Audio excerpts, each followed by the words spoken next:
Hi and welcome. I'm so happy to have you here. Thank you so much for joining us. Today is a really lovely special episode about gratitude and the very real and tangible results that you will see from doing this very simple practice. So I'm really excited to share this with you. I have, of course, mentioned this in the past. I think even as recent as our last episode, talking about being so grateful for even the small wins. But we're going to go way deeper than that today. Okay. And I'm going to give you a little bit of homework and exercises, even to practice on your own after this podcast episode is over. Okay. So, first of all, if you are not practicing gratitude, this is such a powerful practice that really can be used with everything that you do. It can really be used across, different domains. Like you can practice gratitude about health, about finances, about your career, really anything. It's one of those universal principles, we'll say, that is really key to unlocking and getting what you want in life, right? It really all does start with something simple as thank you, right? And I know that we want our kids to always be doing things like saying thank you, but this is so much more than just saying thanks or I'm grateful for. This is about really feeling into it and truly understanding how these small moments really add up to big gains. Okay. So, I want to share a short story with you of a parent who I had who their child was so fearful. I'd say we've had many, many kids who are very extreme, just one or two foods, or no foods at all. So we've had our fair share. But this was probably one of the first I had that was like a pretty big breakthrough for not only this mom, but this child. And so he was only eating pureed foods, always pretty much the same. She would change up a little bit what she put in it, but it was always pureed. He always had to be in a certain chair. She always had to feed him. I'll preface, he was on the autism spectrum and nonverbal. So that added to the challenges, right? So he was old, he wouldn't drink, I think. I don't think he would even drink anything, or he might have only drank water. Um, I'm pretty sure that was it. No, actually, I don't think he was even drinking. He wouldn't drink from a cup. He didn't drink from a straw. He might have drank from a sippy cup or a bottle. He was like 7 or 8.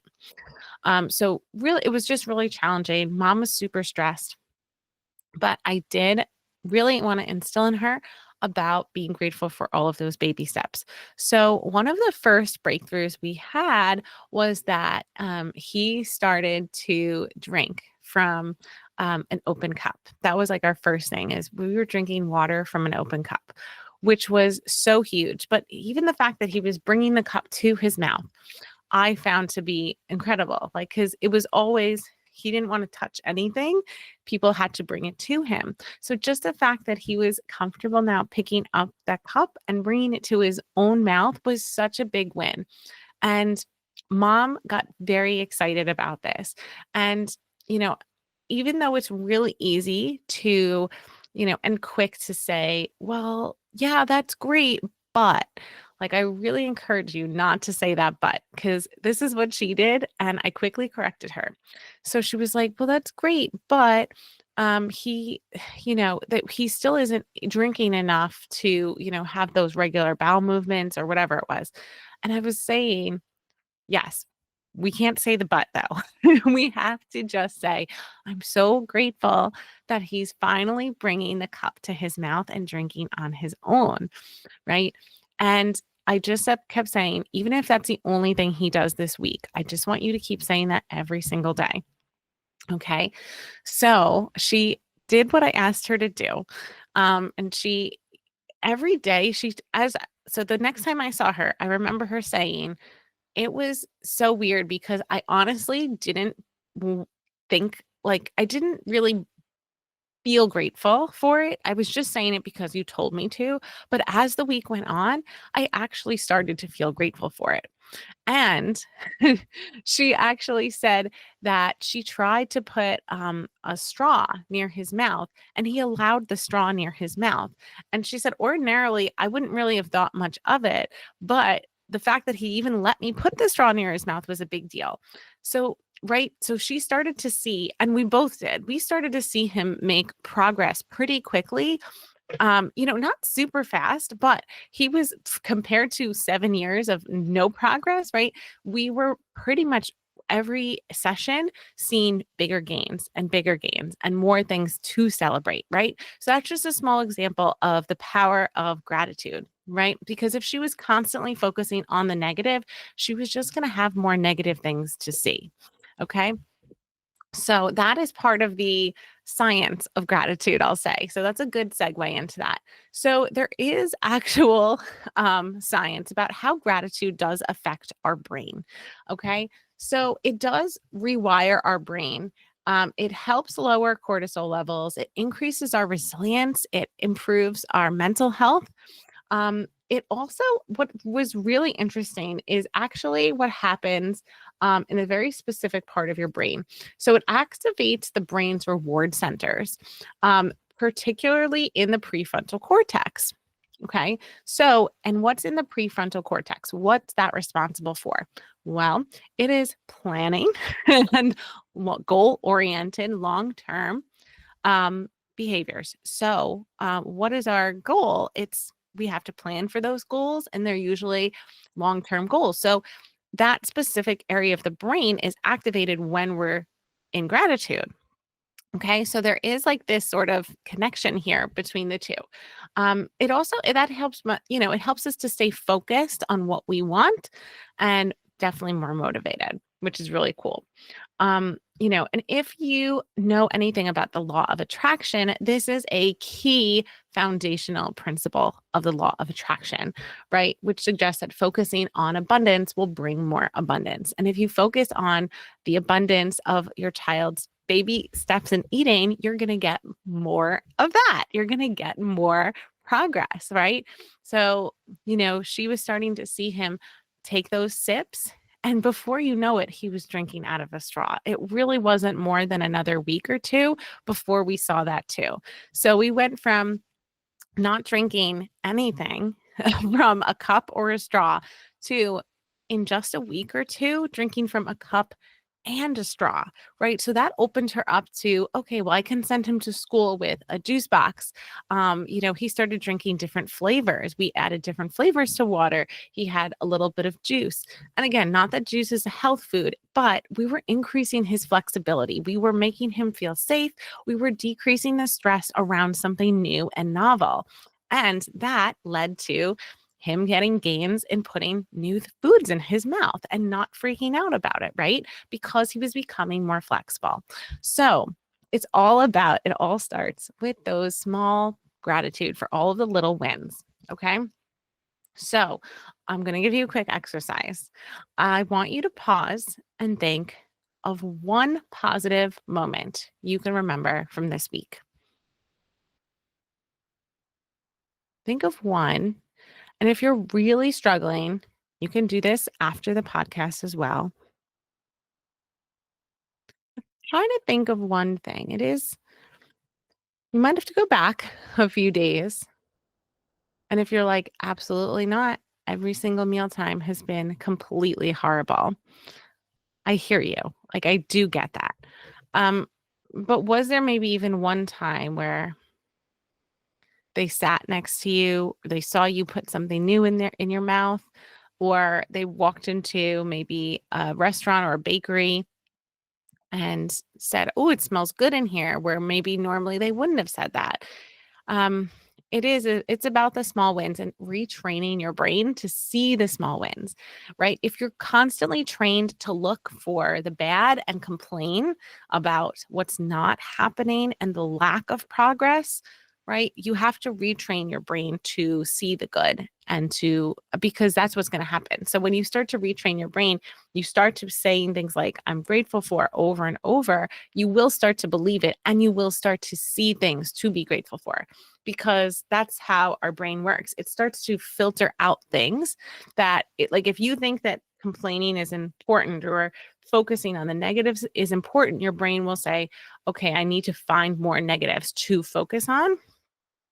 So it filters out the positive, right? And then it goes the opposite way as well.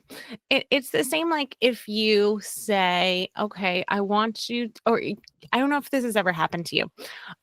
Maybe you're thinking about buying a new car and you're researching cars online and maybe a car, kind of like sparks your interest. All of a sudden, I bet you've started to notice that those cars are everywhere. You never noticed that before. How funny. Well, it's because your brain said, okay, this is important. I'm going to look for these, right? So it's not that the cars are all of a sudden more there than they were before or less there than they were before. They're the same amount. But it's what your brain starts to filter out. So if you place importance on gratitude, your brain will seek and find more things to be grateful for because that's the nature of what your brain does, right? So it's really important to start incorporating that in your daily practice. Okay. So small wins. Okay. So here's how you can define a small win. If your child wouldn't touch a spoon or a cup because hands off, it's mom's job to do that or dad's job to feed them. Okay, touching that would be a great small win, right? It might be they ate a new color or an off brand version of the same food that they were eating. It might be that they sat next to someone who was eating something different. It might be that they actually looked at their food while you fed it to them instead of just staring up or at the TV so they don't have to engage with the food, actually looking at it. It might be that you play a game with food and they touch a few new food items. It can be very small. It can be that they handed you the orange. You asked them to give you an orange from the orange bowl and they actually handed it to you. Those are all good examples of small wins. Okay. Um, it could even be for some people that you're playing with play food and they're okay with that. Some of our kids are so afraid they won't play with even pretend food, right? So it might be that. It might be that small. If you're really struggling thinking of something, um, try to try to feel out like maybe do some new different things with food, almost like a little experiment and see how they react. And some of their reactions might surprise you and you might get some small things to be grateful for. Like maybe you accidentally hand them the wrong thing. Like if they ask for goldfish and you maybe hand them a different bowl and you say that's not and they say that's not mine, that's so and so's, but they don't cry about it, that might be your small win for that day, right?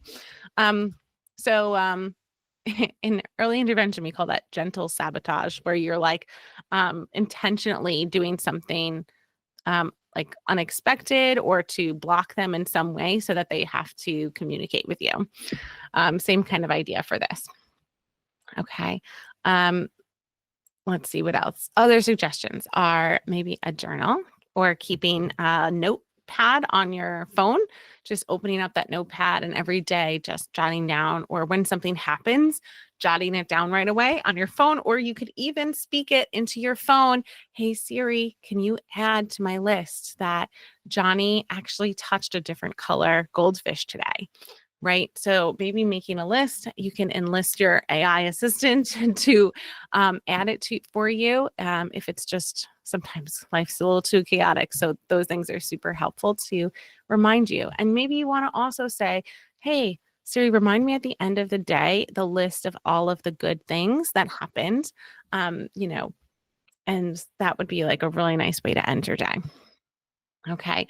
I also say, at meals, we've been doing this where we say, what's the best thing that happened today? So it's kind of like going over the positives of the day and remembering and training our kids to look for the positives too. So I really love that. Um, it's your child's journey with food is definitely worth celebrating. I know it can be long and challenging, but I always feel like everything happens for a reason, right? So if you are in this journey, in this period of challenge and growth, you're not alone, but also remembering that there's a reason for this, and what can we learn from it? And even remembering that alone, we can be grateful for, I know that this is going to teach me something. I know that we're going to become stronger, more resilient, smarter, healthier for this journey, right? So even if at the end of the day you feel like there's nothing to be grateful for, be grateful for the journey, be grateful for the learning and the growth and the health that will come from all of your hard work and effort in this space. Okay? So you can have tough moments, you can have tough days, but if there's really nothing else to be grateful for, we can be grateful for that journey. Okay? And it's not about ignoring the challenges, right? So this is about focusing on the positives. We know that the challenges exist, but it's choosing to focus on the growth that we're seeing.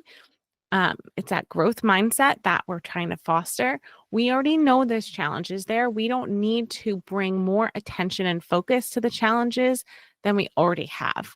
What we really need to do is focus on the positives and the growth that's happening, because that's what gets usually no attention at all. And when we start placing our attention there, what we focus on expands. So when we focus our attention on the positive, you'll see an expansion of positive things happening in that area, in that direction. Okay. So if you want to go deeper with this, we have options for you. My Unlocking Mealtimes book is on Amazon. And sorry, oh my goodness, I'm getting them confused. My Mealtime Mindset book is on Amazon, which talks about a lot of these types of concepts. Gratitude is only one of many. And of course, our Unlocking Mealtimes program, Fearful to Foodie Transformation. It is an amazing program that literally encompasses everything. You get gut testing, one-to-one assessment, one-to-one coaching with me. You get you get all the course, you get the safe and sound protocol to relax their nervous system, to make them feel safe and comfortable around foods. I mean, there are so many incredible benefits to this program. um, and the price is going to be increasing after our pre-Black Friday sale, which is happening this week. So the 22nd, the current promotion is going to be ending. We have now, like a special payment plan that we're offering, a 12-month payment plan, which we usually don't offer. But we did offer our subscribers first dibs on that. And now we're opening it up to the public. So if it's something you've been eyeing for a long time, now is a great time to snag it before the price increases and before that payment plan option goes away. If you have questions about it, let me know. I'm happy to answer. But we hope to see you in the program. We hope to be a part of this journey. And, we hope you find some wonderful things to be grateful about with your child on this wild food journey. Wishing you lots of successful meal times, and we will see you next week. Thank you for listening to How to Unpicky Your Picky Eater. To learn more about achieving your child's feeding goals, check out Christine's website at foodologyfeeding.com. And be sure to tune in next time to How to Unpicky Your Picky Eater.